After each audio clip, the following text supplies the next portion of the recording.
Okay, get this. Imagine a film, right? Budget, 500 crore rupees. That's, what, around $60 million USD. Hmm.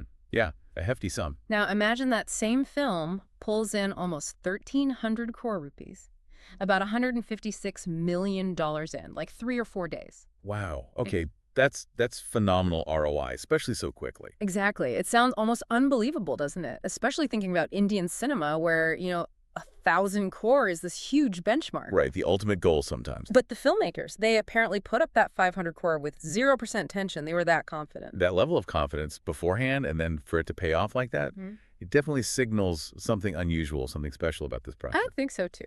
So today we're doing a deep dive into this F1 racing film, Formula One, starring Brad Pitt, no less. Okay, the Brad Pitt F1 movie. Got it. Yeah.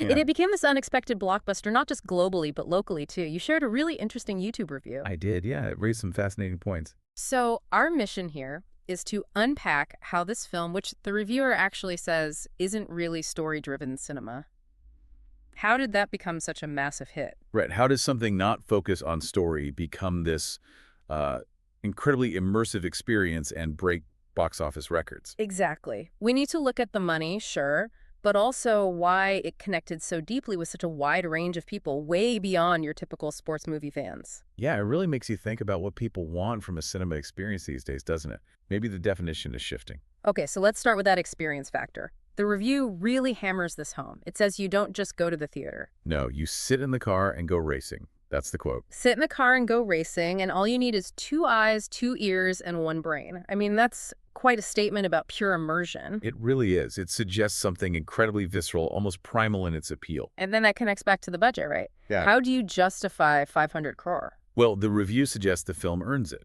essentially. It says it raises its level scene by scene. Okay, how so?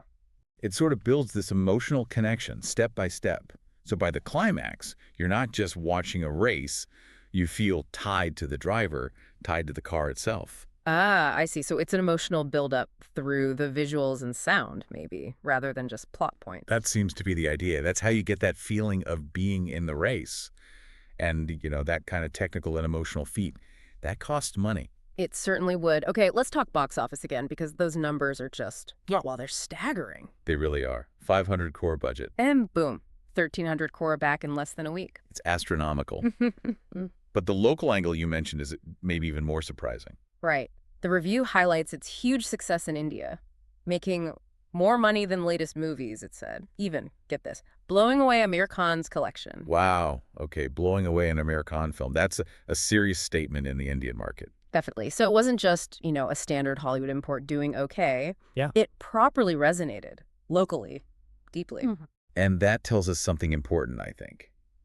That kind of powerful, immersive cinema experience